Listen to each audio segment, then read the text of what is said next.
چھوٹی سی غلطی آپ کو عمر بھر جو ہے اس کی محتاج بنا دیتی ہے، زندگی کو آزار بنا دیتی ہے. بالکل ٹھیک ہے. تو یہاں پہ بڑا محتاط رہنا چاہیے غذا کے حوالے سے.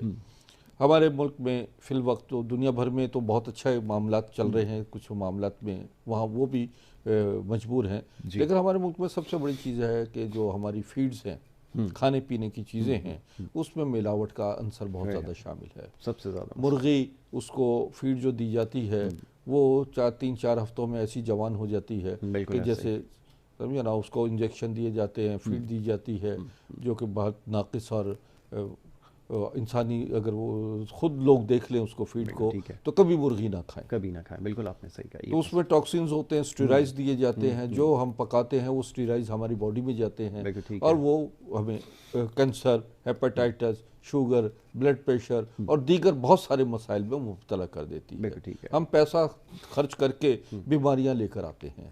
ایسے ہی بھینس گائے کا گوشت ہے، انہیں بھی انجیکشن لگائے جاتے ہیں. اسی طریقے سے سبزیاں اور پھل ہیں، ان پہ بھی اسپرے کیے جاتے ہیں، اور ایسے اسپرے ہوتے ہیں کہ جو آپ دھونے سے بھی اس کو نہیں وہ ہوتے، اور وہ تمام زہریلے اثرات جو ہیں وہ ہماری باڈی میں جاتے ہیں. دودھ ہے اور دیگر بہت سارے ہماری جو ہیں وہ چیزیں، جو ہم پھل سبزیاں اور یہ تمام چیزیں ہمارے مزاج کے اور ہماری قدرتی طریقہ کار کے مطابق نہیں ہیں. ہمیں گورنمنٹ کو بھی چاہیے کہ اس طرف سے باہر آئیں. اس وقت دنیا بھر میں کھاد کا استعمال نہیں ہو رہا، بالکل ایسا ہی ہے. آرگینک چیزوں کی طرف لوگ آ رہے ہیں. بالکل آپ نے ٹھیک ہے، ایسا ہی ہے. آرگینک اشیاء جو ہیں وہ آپ کو بیماریوں سے بچا لیتے ہیں. آرگینک اشیاء میں مارولس جنریشن پیدا ہوتی ہے. بالکل ٹھیک. وہ لوگ پیدا ہوتے ہیں کہ جو واقعی سمجھیے نا، آپ اپنے مسائل حل کرنے کے بجائے لوگوں کے مسائل حل کر سکتے ہیں. کیا اچھی بات کہی آپ نے. بالکل ایسا ہی ہے. اب یہ ایک بڑا مسئلہ اب سوسائٹی کے اندر جو ہے وہ پروان چڑھ رہا ہے، وہ ہے کینسر کے حوالے سے بڑی تیزی سے ہو رہا ہے. آپ نے وجوہات بتا دی ہیں. اب آپ نے جیسے بتایا کہ اب خوراک کو متوازن رکھنا ہے، لائف سٹائل کو چینج کرنا ہے.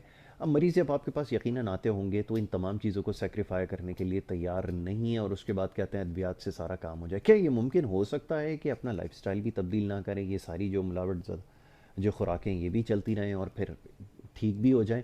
کیسے بیلنس ہو سکتا ہے یہ بڑے اکثر کہتے ہیں کہ جناب ہم ایکسرسائز بھی نہیں کر سکتے، واک بھی نہیں کر سکتے، پرہیز بھی نہیں کر سکتے، اور ہم فٹ بھی رہنا چاہتے ہیں. تو میں نے کہا کہ یہ آپ ناممکن والی بات کر رہے ہیں کہ جناب میں کالج بھی نہیں جاتا، اسکول بھی نہیں جانا چاہتا، میں ڈگری بھی مل جائے، مجھے نالج بھی آ جائے، سارے کچھ ہو جائے اور میں ڈاکٹر بن کے بیٹھ بھی جاؤں.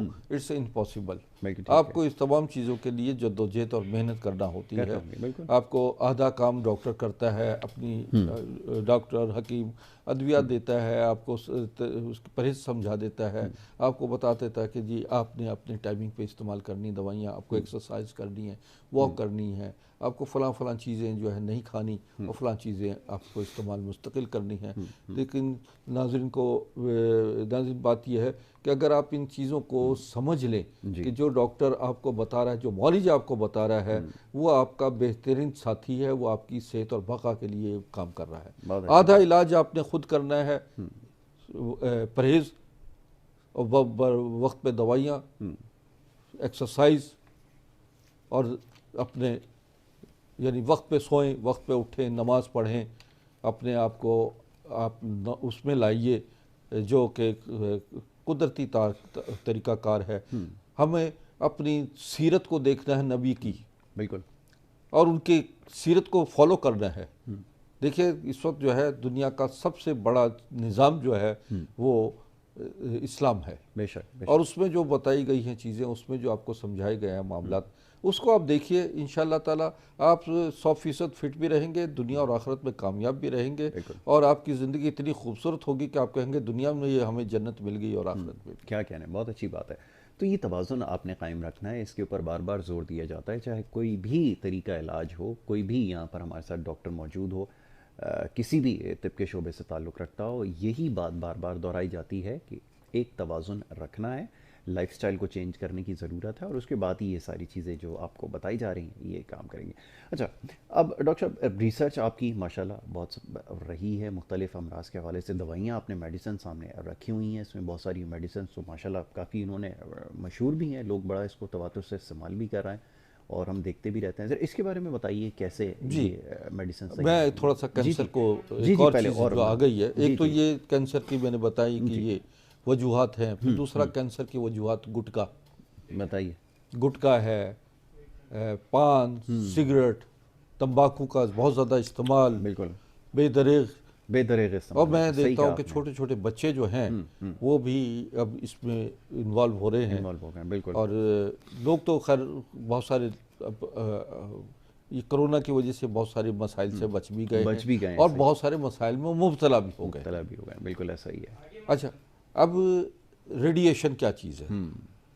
ہم جو موبائل یوز کر رہے ہیں جی, اور سارا دن کان سے لگائے بیٹھے ہوتے ہیں, بالکل کمپیوٹرز کے سامنے بیٹھ رہے ہیں, اس کی ریڈیشن بھی آپ کو کراس کر رہی ہے, آپ کا امیونٹی کو خراب کر رہی ہے. بالکل ایسے ہی ہے. چینلز بہت کھل گئے ہیں, یہ چینلز کی جتنی ریز ہیں یہ ہماری باڈی سے کراس کر رہی ہیں. آج سے 20 سال پہلے 25 سال پہلے موبائل 25-30 سال پہلے نہیں تھے, نہ اتنے چینل تھے. ایک ہمارا پی ٹی وی ہوا کرتا تھا, وہ بھی 4-5-6 گھنٹے کے لیے کھلتا تھا, تو لوگ اسے انجوائے کرتے تھے. اس وقت اتنی بیماریاں نہیں تھیں, اور اسی طریقے سے اس وقت اتنی ملاوٹ, اتنی ریاکاری نہیں تھی, جھوٹ اور فریب نہیں تھا, سمجھے نا. تو یہ بھی چیزیں ہیں کہ جس سے ریڈیشن سے ہمارا امیونٹی کنٹرول خراب ہوتی ہے, اور لوگ کان سے لگائے رکھتے ہیں. اکثر لوگوں کو ہم نے دیکھا ہے کہ ان کے کان کے اوپر کالے نشان ہو جاتے ہیں, اور ان کا برین بلاکیج شروع ہو جاتی ہے. ان کی جو ہے یہ بایو سرکولیشن جسے بہت باریک نسیں ہوتی ہیں, مائکرو جو ہماری وینس ہوتی ہیں, وہ بلاک ہو جانا شروع ہو جاتی ہیں, اور برین ٹیومر ہو جاتے ہیں لوگوں کو.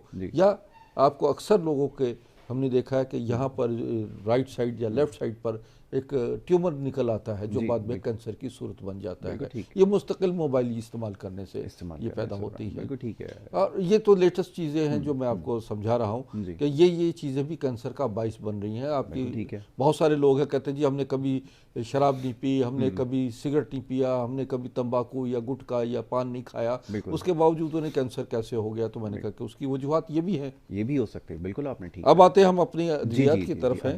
تو چونکہ میرے پاس بہت سارے کینسر کا مریض آتے ہیں, اور اللہ کی رحمت ہے کہ ہر قسم کے کینسر کا میں علاج بھی کرتا ہوں. اور یہ دوائیاں جو میری ہیں, یہ پروڈکٹ جو ہیں, یہ ہماری مارکیٹنگ ہم نہیں کرتے. اچھا, یہ آن لائن کال ان کا ڈیلیور ہوتی ہیں. تو اس میں سب سے بڑی جو بہت ساری ادویات ہیں جو امیون سسٹم کو کنٹرول کرتی ہیں. مثلا ہمارا عسکری گرین ہے, یہ عسکری گرین جو ہے یہ اس میں 22,000 فائٹو نیوٹریشنز موجود ہیں.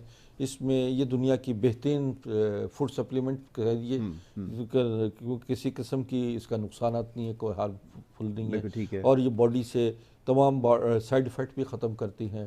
اور میں ناظرین کو بتاتا ہوں کہ ناظرین یہ ادویات جو ہیں یہ آپ کے لیے یہ سمجھے کہ 100% افیکٹ بھی کر رہی ہیں, اور آپ کو دیگر معاملات میں آپ کو فٹ بھی کر رہی ہے. یہ امیون سسٹم کے حوالے سے جیسے بات ہو رہی تھی اس کو بھی اسٹرانگ کرنے کے لیے بڑی اچھی ہے. بالکل. دیکھیے پہلے آج سے ہم 25-30 سال پہلے لیکچر دیا کرتے تھے. میں خود بتا دوں کہ میں کیلیفورنیا یونیورسٹی میں پڑھتا بھی رہا, وہاں سے ایم ڈی کیا, این ایم ڈی کیا, پی ایچ ڈی کیا, اور مختلف پھر وہاں پہ کیلیفورنیا یونیورسٹی میں پڑھاتا رہا, پیسیفک یونیورسٹی میں پڑھایا, اسٹاکٹن یونیورسٹی میں, 6-7 یونیورسٹیز میں نے ایجوکیٹ کیا لوگوں کو, اور وہاں مجھے جو ٹائٹل ملا وہ پروفیسر آف 7 یونیورسٹیز کا دیا ایک وقت میں.